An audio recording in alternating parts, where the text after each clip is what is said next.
Pessoal, vamos resolver essa questão que diz o seguinte: a viga tem um peso de 700 libras. Determine o cabo ABC mais curto que pode ser usado para levantá-la, se a força que o cabo pode sustentar é de 1.500 libras. Então, vejamos, a primeira informação a gente já pode fazer uso dela, que é o seguinte: o peso da viga que atua aqui ao centro tem seu valor de 700 libras, ok? E veja só, é aquele velho caso, né, de estrutura. Então, a gente tem uma estrutura aí em que a gente precisa dar suporte, dar sustentação a essa viga. Então, veja só, a gente vai ter forças presentes nesse cabo aqui, ó, bem como nesse cabo aqui também.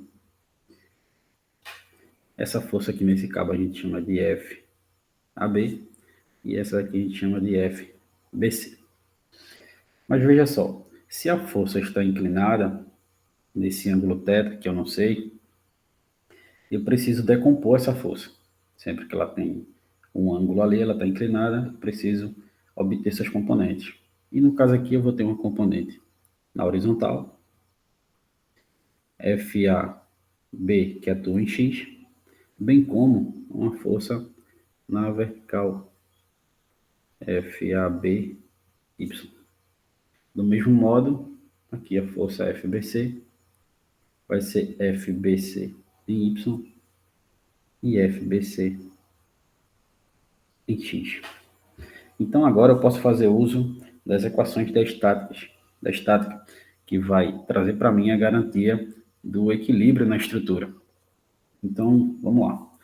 Eu vou dizer que o somatório das forças que atuam ao longo do eixo X na horizontal deve ser nulo. Vou considerar para a direita positivo. Então, quais são as forças que a gente tem aqui na horizontal? A gente tem FAB, que atua em X, positivo, já que concorda com o que eu estabeleci, menos FBC em X, é o oposto que eu estabeleci, e não há nenhuma outra força na horizontal, então já é igual a zero. Vamos desenvolver essa componente. Essa componente aqui, a gente pode escrever da seguinte forma: FAB vezes o cosseno de θ. Por quê? Essa componente, ela está adjacente a esse ângulo.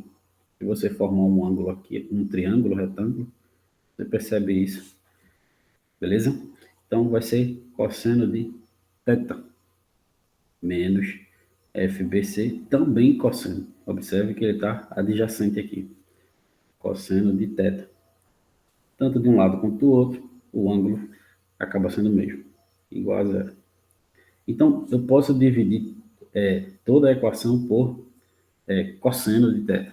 Assim eu encontro FAB menos FBC igual a zero. Então, FAB é igual a FBC, ok? Se desde o início a gente já tivesse analisado, a gente já chegaria a essa conclusão, pois a estrutura tem uma forma toda simétrica, então o peso é distribuído por igual, ok? Mas foi bom porque matematicamente a gente conseguiu provar isso. Agora eu preciso avaliar as forças que atuam em Y, o somatório das forças que atuam em Y na vertical deve ser nulo. Considerei para cima positivo. Quais são as forças que eu tenho?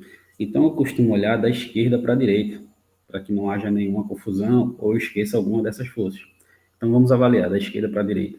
A primeira força que eu tenho aqui na vertical é FAB atuando para Y, para cima em Y, positivo, concordando com o que eu estabeleci, menos a força peso mais FBC em Y.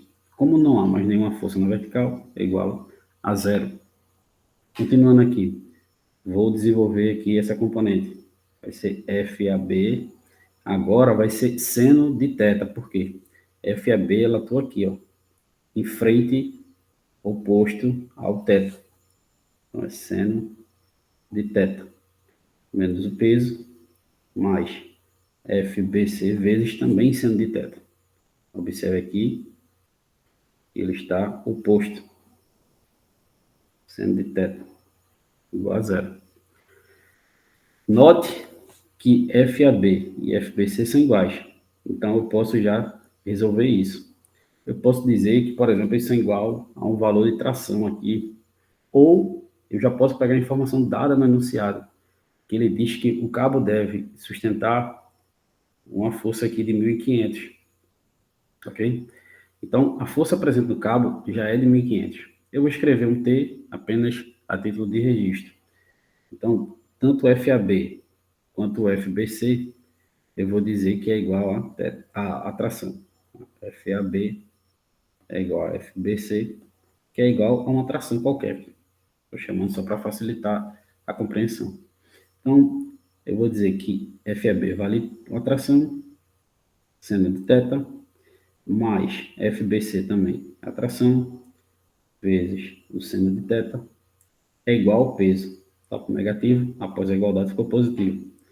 Agora, eu posso isolar aqui, ó, seno de θ é igual a T mais T, que é igual ao peso. Coloquei aqui em evidência, né? Então, seno de θ, duas vezes a tração é igual ao peso. Seno de θ é igual ao peso dividido por duas vezes a tração. Então, desenvolvendo isso daqui, o peso eu tenho 700 dividido por duas vezes, quanto equivale a tração? Está lá no enunciado, 1.500. É a carga máxima que o cabo suporta. Dividindo aqui, eu vou obter o valor de 0,233 e assim por diante. Só que esse valor é o seno de θ, observe. Seno de θ é igual a 0,233, está vendo? Eu preciso saber o ângulo, eu quero saber o ângulo. Para saber o ângulo, eu tenho que usar uma função inversa. Então, θ é igual a arcosseno desse valor. Ao substituir lá na calculadora, você vai obter esse valor de θ aproximadamente 13,49 graus. Então, esse ângulo aqui é esse ângulo aqui. Beleza? Formado entre a vírgula, entre a viga, desculpa, e o cabo. Mas não é essa a informação que ele quer. Ele quer saber qual é o tamanho aqui do cabo, ó, o cabo mais curto que pode ser utilizado. Então, é como se na prática eu fosse cortar esse cabo. Então, eu tenho que saber esse comprimento aqui. Como eu tenho esse ângulo, fica mais fácil. Então, eu vou representar esse triângulo aqui abaixo. Observe. Aqui está o comprimento do cabo. Vou chamar aqui de L. Aqui é 90 graus. E aqui vale θ. Então, para saber esse comprimento L, basta eu usar uma relação trigonométrica de cosseno. Agora, fica atento. Por quê? Esse tamanho aqui, eu sei quanto é. Ele vale 5 pés. O FT aqui, né? Por quê? Eu não tenho 10 pés, todo o comprimento da viga, e ela está presa de forma simétrica, então está ao meio aqui. Então aqui vale 5 e aqui vale 5. Então coloquei 5 aqui. Então eu posso usar cosseno de θ é igual ao cateto adjacente, que é 5 pés, sobre o comprimento que eu quero saber. Então o comprimento é igual a 5 dividido por cosseno de θ. Mas θ eu sei que vale 13,49 graus. Ao fazer essa divisão, eu obtenho aproximadamente 5,144 pés. Mas observe, é só um trecho, falta o outro trecho. Então, eu vou multiplicar por 2. Eu só tenho esse trecho, falta esse outro trecho. Então, o comprimento total vai ser igual a 2 vezes 5,144. Dessa forma, eu obtenho 10,29 pés. Só a título de informação, um pé vale 0,3048 metros. Então, esse valor de 10,3, se eu multiplicar, eu vou obter um comprimento total de 3,14 aproximadamente metros. Só a título de informação aí, já que a gente costuma trabalhar mais com metro, ok? Valeu, pessoal.